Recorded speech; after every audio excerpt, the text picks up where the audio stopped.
नमस्कार, सुजित बुलेटिन में आपका स्वागत है। मैं हूं आपके साथ सपना शाह। सबसे पहले एक नजर हेडलाइंस पर।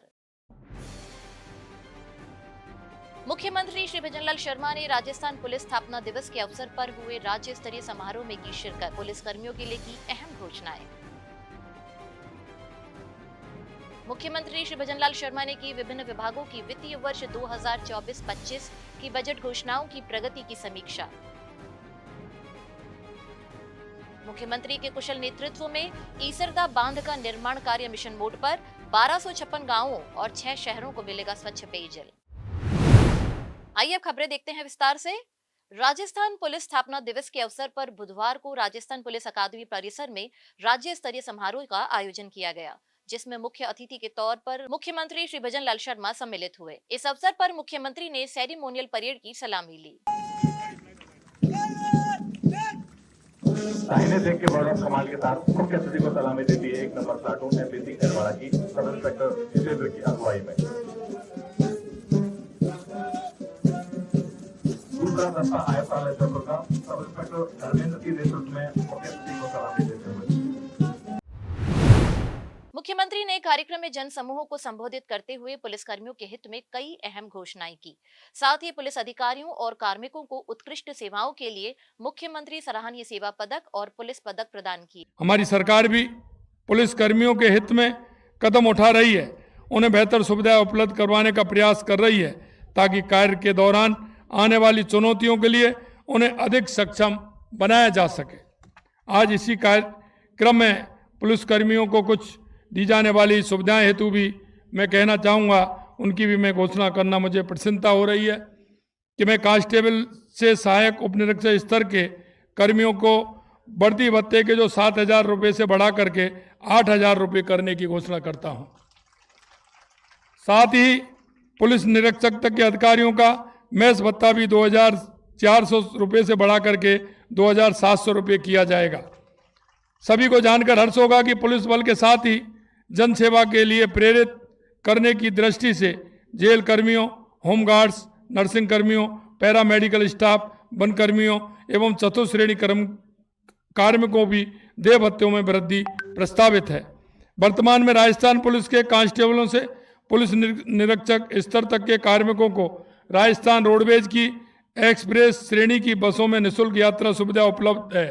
मैं घोषणा करता हूं कि इन पुलिस कर्मियों को एक्सप्रेस श्रेणी की बसों के अतिरिक्त सेमी डीलक्स बसों में भी निःशुल्क यात्रा की सुविधा उपलब्ध कराई जाएगी। पुलिस कर्मियों के समय पर पदोन्नति सुनिश्चित करने के लिए हमारी सरकार सभी आवश्यक कदम उठाएगी, जिससे हमारे पुलिस कर्मियों का मनोबल ऊंचा रहे तथा वे अच्छे से अपने कर्तव्य का निर्वहन कर सके। क्योंकि आप हमारे परिवार के सदस्य हो, इसका ध्यान रखना हमारा भी कर्तव्य है। और इसलिए मैं कहना चाहता हूं, आपकी जो परेशानी है वो हमारी परेशानी है। निश्चित रूप से आपकी हर परेशानी को ध्यान में रखते हुए हमारी सरकार पूर्ण रूप से काम करेगी। मैं ये भी कहना चाहता हूं कि उन पुलिस अधिकारी या कर्मचारी जो अच्छा काम करते हैं, उनके लिए भी हमने प्रावधान करने जा रहे हैं कि अच्छे काम करने वालों को और प्रोत्साहित कैसे किया जाए, जिससे उनको मनोबल के साथ काम कर सकते हैं। राजस्थान सरकार ने पिछले करीब 1.25 साल में पुलिस कर्मियों के कल्याण और प्रभावी पुलिसिंग के लिए अनेक पहल की है। पुलिस आधुनिकीकरण एवं संबंधित आधारभूत संरचना के लिए 200 करोड़ रुपए का police modernisation and infrastructure fund गठित किया जाएगा। प्रदेश में कानून व्यवस्था को और अधिक सुदृढ़ करने की दृष्टि से पुलिस में 10,000 पदों पर भर्ती की स्वीकृति प्रदान कर दी गई है। प्रदेश में कानून व्यवस्था की स्थिति सुधारने एवं अपराधों पर अंकुश लगाने की दृष्टि से पुलिस में 5,500 नए पदों का सृजन किया गया है। इस वर्ष भी 3,500 नए पद सृजित किए जाने प्रस्तावित हैं। पद्मिनी, कालीबाई व अमृता देवी महिला पुलिस बटालियनों की स्थापना हेतु पदों की प्रशासनिक एवं वित्तीय स्वीकृति जारी कर दी गई है। 500 कालिका पेट्रोलिंग टीम के गठन हेतु प्रथम चरण में 1,000 कांस्टेबल के नवीन पदों के सृजन की प्रशासनिक एवं वित्तीय स्वीकृति भी जारी कर दी गई है। पुलिस की नई इकाइयां हेतु 250 लांगरी पदों का सृजन किया गया है। साथ ही पुलिस विभाग एवं कारागार विभाग में कार्यरत लांगरियों के मानदेय में 10% की वृद्धि भी की गई है। मुख्यमंत्री श्री भजनलाल शर्मा ने कल मुख्यमंत्री निवास पर विभिन्न विभागों की वित्तीय वर्ष 2024-25 की बजट घोषणाओं की प्रगति की समीक्षा की। उन्होंने कहा कि बजट घोषणाओं को धरातल पर पूर्ण पारदर्शिता के साथ क्रियान्वित किया जाए। मुख्यमंत्री ने विकास कार्यों के लिए समयबद्ध भू आवंटन सुनिश्चित करने के लिए भी निर्देशित किया। इस दौरान मुख्यमंत्री ने कहा कि प्रदेश की 8 करोड़ जनता की आकांक्षाओं को पूरा करने के लिए राज्य सरकार संकल्पबद्ध होकर काम कर रही है। मुख्यमंत्री श्री भजनलाल शर्मा के नेतृत्व में प्रदेश में अंतिम छोर तक सुचारू पेयजल आपूर्ति सुनिश्चित की जा रही है। श्री शर्मा के निर्देशन में सवाई माधोपुर और दौसा जिलों में पेयजल आपूर्ति की दृष्टि से महत्वपूर्ण ईसरदा बांध का निर्माण कार्य मिशन मोड पर किया जा रहा है। मुख्यमंत्री श्री भजनलाल शर्मा ने क्वारी लाइसेंस धारकों को बड़ी राहत देने के साथ ही जीरो वेस्ट माइनिंग, पर्यावरण संरक्षण और एमसेंड को बढ़ावा देने की दिशा में बड़ा कदम उठाया है। प्रमुख शासन सचिव माइंस एवं पेट्रोलियम श्री टी रविकांत ने बताया कि क्वारी लाइसेंस धारकों को राहत देते हुए सरलीकृत माइनिंग प्लान की 5,000 की फीस राशि को कम कर 3,000 रुपए कर दिया गया है। इससे करीब 18,000 क्वारी लाइसेंस धारक लाभान्वित होंगे। प्रमुख शासन सचिव श्री टी रविकांत ने बताया कि राज्य के खान विभाग से संबंधित बजट घोषणा 2025-26 की 137(5) की क्रियान्विति में अधिसूचना जारी कर और इससे पहले सीएनजी पीएनजी दरों की वैट दरों में कमी से खान विभाग की 2 बजट घोषणाओं की क्रियान्विति से आम नागरिकों और खनन क्षेत्र से जुड़े लोगों को बड़ी राहत मिली है। खबरें अभी और भी हैं, फिलहाल ये ब्रेक।